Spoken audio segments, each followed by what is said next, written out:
What's up, everybody? Laser Beam of Truth here. This video is more or less a response to the Zeitgeist movement people who have so diligently been bashing my video that was very unbiased, but they're not happy with my review of the Zeitgeist moving forward movement. So, this is my solution to what we really need to be doing rather than trying to bring about a worldwide utopia. The main and primary mechanism or modus operandi of the Zeitgeist movement is a resource-based economy. And on its basis, on its fundamental basis, a resource-based economy is not all that bad. However, the caveat to that is that the Zeitgeist movement and the people that basically support the Zeitgeist movement, I believe support it for the wrong reasons. And these reasons are they want a world with no money. And I'm here to tell you that will never happen. The reason that you will never see a world without money is that there will always be a need for a currency to facilitate mediums of exchange. Ever since the dawn of time, ever since the historical record has been recorded, there have been means or mediums of exchange. 6,000 years ago, those mediums of exchange might have been a tiger's tooth, or a hog's horn, or a pretty stone found on the ground, or gold that just happened to be found on the ground, or silver that was dug out of the ground, or any number of things. Maybe my ceramic pots for your bushel of corn. Whatever. Trade will not go anywhere. It does not matter how beautifully, wonderfully abundant your supply of utopian beliefs go, there will always be trade. There has always been trade, and trade will not go anywhere. Therefore, we will always need a medium of exchange. So, let's dispense with this mythological world in which there is no currency and I can check out a Mastercraft on a Sunday to go water ski with my buddies down at the lake all day long and not own a Mastercraft, or not have currency to buy the gas to drive said Mastercraft. So, let's just dispense with all that, because I'll be honest with you, that is pure and simple nonsense. I don't care how wonderful the Zeitgeist world has led you to believe that things will be free. They will not be. There will always be a price. There will always be a requirement, whether that requirement is implied or a price tag on the item that you want. There will be a medium of exchange. So, let's talk about a realistic medium of exchange that can actually be implemented and would be fair and would be not inflatable as a currency as we live in now with the currencies throughout the world that are based on inflation, okay, and are printed on fiat dollar bases, okay. Obviously, it is completely and totally unrealistic to think let's back all of our currencies by gold and silver, because unfortunately the powers that be have a very large majority of the gold and silver, especially the gold. So that's not really a realistic probable solution, because if we printed a bunch of gold-backed dollars, they could just buy all those dollars back with all the gold. And sure, we'd have a bunch of metal, but then they'd find a way to debase our dollars, drop the value of the gold down to nothing, and then take that gold back, and then we'd be back to where we were at square one. So, what I propose is a resource-backed financial system, or a resource-backed currency. I want everybody to think, now, I don't know how old you are, but when I was in grade school, we had these classes called social studies. And in social studies classes, we had books, and in each book we learned about countries, and in each country we learned about their greatest exports and what that country produced, okay? Some countries produce lots of diamonds, some countries produce lots of oil, Some countries produce lots of cotton and oranges. Other countries produce lots of sugar cane and lots of wheat, and some countries produce tons and tons of steel. All of these things are resources, okay? Resource-based economy. However, here's the caveat to that. It doesn't do a whole lot of good for a country, let's say Hawaii, that's got lots of pineapples, lots of bananas, and lots of citrus fruits, okay? But not a whole lot of steel, not a whole lot of diamonds, not a whole lot of anything else, okay? It doesn't do a whole lot of good for a country, let's say, whatever this country would be, Hawaii, let's say Hawaii's a country.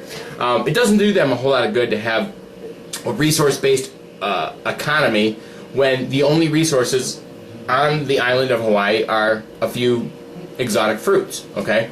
However, it does do them good if they can print dollars that are backed by pineapples, bananas, and other citrus fruits, and backed by seafood they export, and backed by the tourism that they bring into their country, and backed by any number of other things, okay? So the economy that I propose and I envision that we move forward into in the future is an economy backed by things, okay? These things are going to be different for every single economy, okay? And so that will create fluctuations in various dollars, okay? So let's say we have a lumber-backed dollar.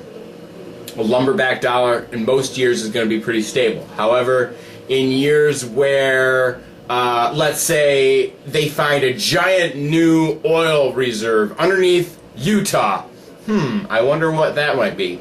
And this oil reserve drives natural gas prices and petroleum-based products very, very low because they've realized that this oil reserve is like as big as Saudi Arabia, and all of a sudden oil prices and oil, natural products, petroleum-based products, and petroleum-based currency, i.e. currency that's backed by petroleum, drops because they've realized that we've got all these other trillions of gallons of oil. That would also drop, subsequently, the lumber, because some folks that use lumber to burn wood for heat are going to switch back to oil because it's cheaper. So that being said, there will be fluctuations in these currencies. However, these currency markets would be completely free of interest and furthermore stable and free from inflation as a result. So we would not have a Federal Reserve or central bank system debasing our currency, and as a result we would have a set of very fluctuating currencies, and rather than having, well, the yen is going up against the euro and the dollar is high against the pound, we would have lumber is high against the auto industry, and the auto industry is kicking the crap out of tech stocks, and you know, well, okay, maybe not so much that, but you get the point. The bottom line is that we need currencies that are backed by something, but we can't back them by silver and gold. And we also don't want them backed by nothing. So, what I propose is currencies that are backed by everything. We have currencies that are backed by each and every major sector of the economy, and we use these currencies just like we use them today, only rather than having them be printed into infinite abysmal nothingness, they would actually grow. You know, let's say you buy some dollars, let's say some $100 tech bills today. You know, 20 years from now, those tech bills could be worth thousands of dollars. You know, just like had you bought stock in, I don't know, IBM 45 years ago when they were making the machines to barcode the concentration camp people in Auschwitz. I'm sure IBM was a very insignificant company back then. Actually, that was more like 65 years ago. But had you bought stock in them back then, I'm sure you'd be pretty well off right now. But that's pretty much what I'm getting at. We would be able to do away with the stock market as a whole, because rather than being predictive on, well, I'm bullish on the gold sector and blah, blah, blah, we would just buy currencies, and we would get currencies that are backed by certain sectors, and we would hold those currencies and exchange them as bills of exchange, just like we do with fiat currency today, only it would be backed by something. So, to those of you who are strong proponents of the Zeitgeist movement, and here's why I support the Zeitgeist movement, here's what I propose to you. Explain to me how a hairstylist is going to get their due. Explain to me how a service person of any kind is going to get their due when all they do is chop some hair or serve some drinks or serve some dinners. How is that person going to get their due when, unless you, I don't know, operate in whatever economic means a moneyless society would operate in? I don't know. Further still, how would somebody retire in an economy without money when there's no way to save? Because if you don't have money, what do you have to save? There are a million different questions I could ask you folks that just blindly support the Zeitgeist movement, but honestly, here's my only and simple and ending request to you.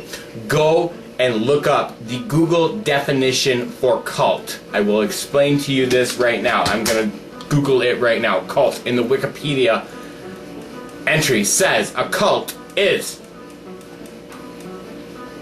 a group who believes or practices are considered strange. A world, or the world originally denoted a system of ritual practices. The narrower, derogatory senses of the world is a product of the 20th century, especially in the 1980s, and is considered subjective. Maybe that's you.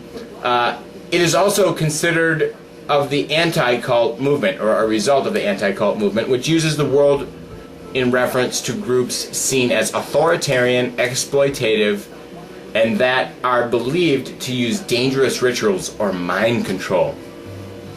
The popular derogatory sense of the word has no currency, imagine that, currency, in the academic studies of religions, where cults are subsumed